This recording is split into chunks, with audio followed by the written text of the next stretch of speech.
naciimo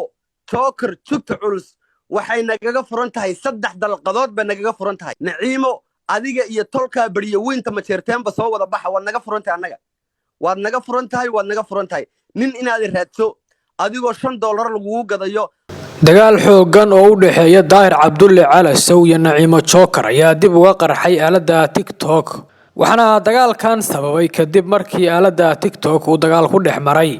beelaha kala ah ma jeerteen iyo ogaadeen waxaana fursad uu kula diriri karo Naciimo Joker dagaalkaas ka dhaxelay Daahir Cabdulle Calasow oo isaga iyo Naciimo Joker u dhaxeeyo dagaal aan waxba la iskula harin waxaana si public ah TikTok loogu dhex furay Naciimo Joker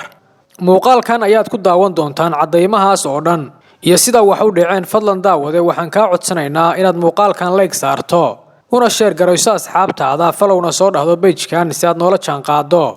سيد محمد عبد الله حسن هورالة على جامع يهلق ضمير باله نيمك جوسس كودو كجبي جري نيمك وكحسن جري سيد دلنيم ناقته وقاعد أيوة فورتني كإثيوبيا كدبل وكدر باحة ككلاتنا وأكو قصلاين هذا كذا دين عفرديا ده كان نلاش أسكن نولاتي dagaalka Naciimo Joker iyo Daahir Cabdulle Calasow ma ahan mid hadda cusub waxa uu soo jiray muddo badan wuxuuna dagaalka Daahir Calasow iyo Naciimo Joker salka la galay qabiil waxayna Naciimo Joker guursatay ilka caase iyadoo markaas iska hor keentay dhalinyarada beesha ogaadeen iyo Daahir Cabdulle Calasow oo saaxiibo dhow ku ahaa dhinaca social media waxaana halkaas taageerayaal iyo saaxiibo muhiim ah ku lumiyay Daahir Calasow dagaalka oo sidaas ku socday ayna Naciimo Joker ku heshay taageerayaal badan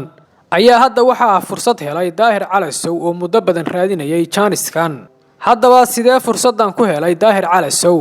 aaladda TikTok oo ah barta loogu isticmaalka badan yahay caalamka Soomaaliduna ay muddooyinkii u dambeeyay si xad dhaaf ah u isticmaalayeen ayaa waxa ay noqotay meel ay si weyn ugu xifaaltamaan qabiilada Soomaaliyeed waxaana dagaal TikTok ku dhex maray dhalinyarada beesha ma jeerteen iyo ogaadeen ay Naciimo Joker u hiilisay dhalinyarada ma jeerteen oo ay isku beel yihiin waxaana dagaalkaas ku cayday ogaadeen oo uu ahaa gabaad ay kaga gambato dagaalka Daahir Calasow kadib markii uu Naciimo Joker guursaday ilka caase intaas kadibna Daahir Cabdulle Calasow ayaa durba ka faa'iideystay chance-kaas wuxuuna doodo u qabtay dhalinyaradii ogaadeen kuwaas oo si xoog leh u caayay Naciimo Joker waxaana halkaas dib uga bilowday dagaalka Daahir Calasow iyo Naciimo Joker xilli ay Naciimo Joker lumisay taageerayaal badan oo ku garab ahaa daawada sidee aragtaa arrintan qaybta hoose ee comment-iga nagula wadaag fikirkaaga muuqaalkan u share garay asxaabtaada